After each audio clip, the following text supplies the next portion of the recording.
देखिए ये सब तो सही उम्र में 10th क्लास के पहले देख लेना चाहिए, उसी हिसाब से शिक्षा देनी चाहिए, उसी हिसाब से उसको उसके जीवन में माने जीवन का निर्माण करने के लिए जो योगदान गार्जियन का होता है वो देना अच्छा रहता है। बाबा आपका बहुत बहुत स्वागत है हमारे चैनल पे। धन्यवाद।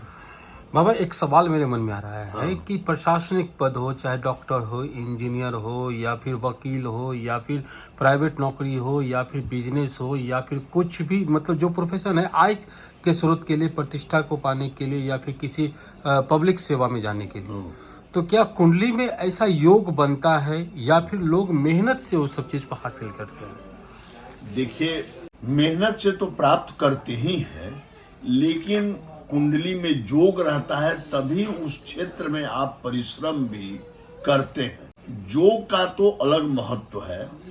परिश्रम कोई जरूरी नहीं है कि परिश्रम करके आप उस लक्ष्य को पा लें।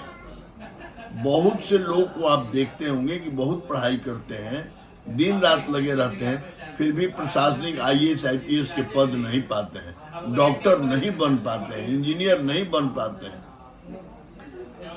बहुत से लोग जो है वो सही दिशा, कुंडली में ग्रहों का सही ढंग से निरूपण किया जाए तो यह बता दिया जा सकता है कि आप इस क्षेत्र में जाएंगे और इसमें आप निश्चित तौर पर सफल हों। ग्रहों का जो संयोग है, जैसे कुंडली में राजयोग जो रहता है, नौमेश दसमेश का एक्सचेंज है, पंचमेश चतुर्थेश का एक्सचेंज है, या चतुर्थेश नौमेश का एक्सचेंज है, या लग्नेश पंचमेश का एक्सचेंज है, ये सब जो बताता है वह बताता है कि किसी भी क्षेत्र में आप बहुत ऊंचे पद पर रहेंगे।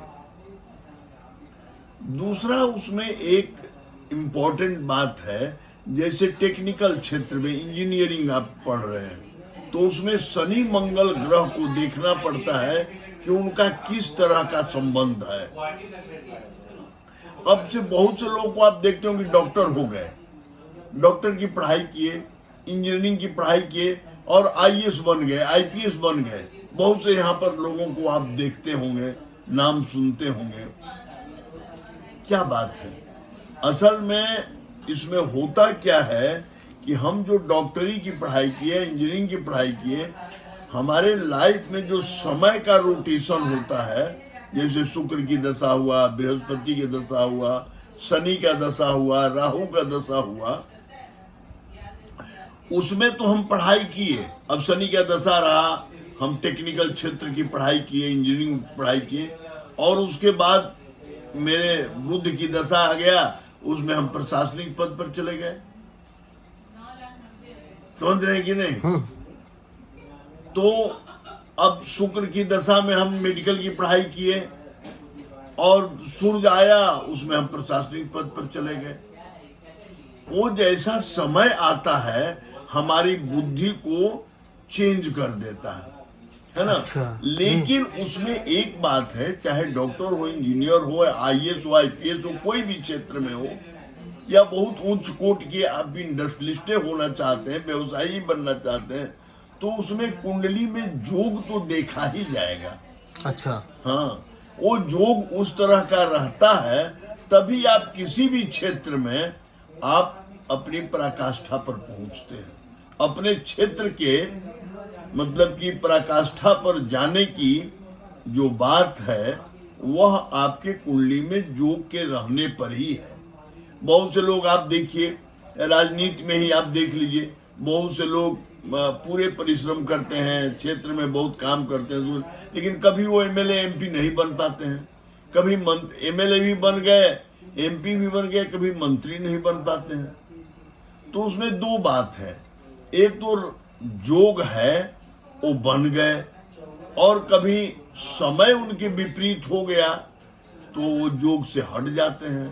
तो ये बात है, उसमें दो चीज देखना पड़ता है कि कुंडली में जोग कैसा है, किस तरह के ग्रहों की स्थिति है, और दूसरा देखना पड़ता है कि इनका समय उसके साथ मिलान हो रहा है कि नहीं हो रहा है। हमारे कुंडली में बहुत अच्छा राजयोग है, लेकिन राजयोग तो है, लेकिन मेरे प्रतिकूल जो योग है उसी का दशा आरंभ कर गया। हम सब कुछ बुद्धि रहते हुए भी कुछ प्राप्त नहीं कर पाएंगे।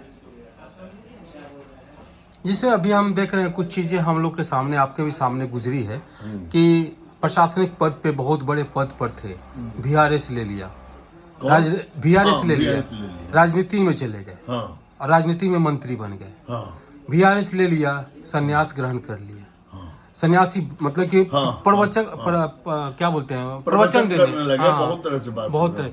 फिर बहुत सारे हैं कि रिटायर्ड अब किए देखिए उसमें बताते हैं कि जैसे हमारे कुंडली में राजयोग है, हमारा समय भी बहुत अच्छा चला, हम राजयोग प्रशासनिक पद पर भी रहे।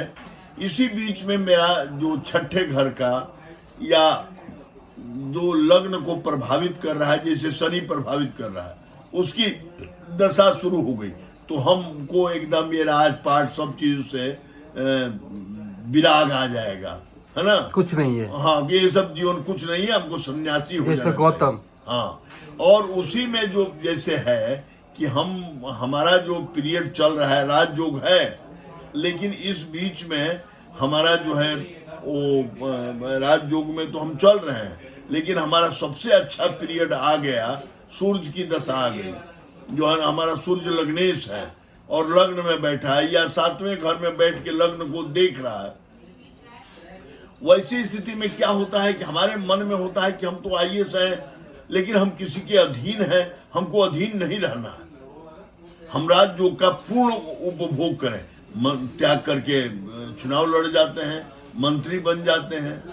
तो जितना अच्छा हमारे कुंडली के जो राजयोग कारक ग्रह हैं, उनकी दशा जो आती है उसी का ये प्रभाव है। तो दशा का प्रभाव है। हाँ। मतलब उस काल में जिस समय में वो हैं, हाँ, मान लिया कि 18वें साल में वो उस दशा के प्रभाव से हैं, तो अच्छा पद पे चले गए, किसी को उसी में नौकरी लग जाता है, इंटर पास करते ही नौकरी लग जाता है। हाँ, हाँ। तो ये दशा का प्रभाव होता है। हाँ, हाँ, कुछ लोग रिटायर होने के बाद भी वकालत करने का सोचते हैं। हाँ, हाँ, एकदम वो सब दशा का प्रभाव है। दशा का प्रभाव है। हाँ, हाँ, एकदम। अच्छा, तो वो क्या मतलब सिम्टम कुछ देता है या फिर कुछ देता है ऐसा? हाँ? कुछ सिम्टम वगैरह देता है ऐसा? नहीं, कुंडली में ग्रह जोग होता है, ग्रह जोग होता है। ग्रह जोग होता है। मैंने बताया ना कि कुंडली में अच्छे ग्रहों का प्रभाव, जैसे आपका जन्म के समय लग्नेश लग्न में है या लग्नेश 9वें स्थान में है और नवमेश लग्न में बैठ गया है, कर्मेश 5म स्थान में है, पंचमेश कर्म स्थान में बैठ गया, माने ये जो राजयोग है पंच महापुरुष योग में जैसे आता है कि मंगल जो है रूचक योग बनाता है, लेकिन मंगल का रूचक योग चतुर्थ स्थान में बनेगा तो उतना लाभदायक नहीं होगा, लेकिन वही मंगल अगर 10म स्थान में या लग्न में रूचक योग बना रहा है ना, तो बहुत हावी होगा।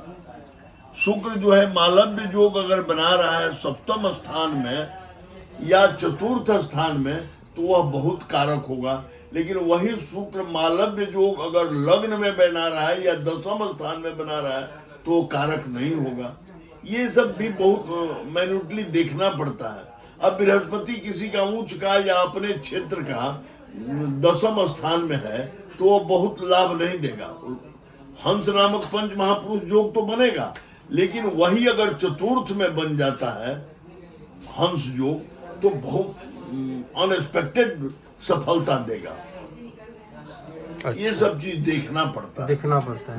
तो ये सब देखने का उम्र, सही उम्र क्या होता है, किस उम्र में देखिए ये सब तो सही उम्र में 10th क्लास के पहले देख लेना चाहिए, उसी हिसाब से शिक्षा देनी चाहिए, उसी हिसाब से उसको उसके जीवन में माने जीवन का निर्माण करने के लिए जो योगदान गार्जियन का होता है वो देना अच्छा रहता है।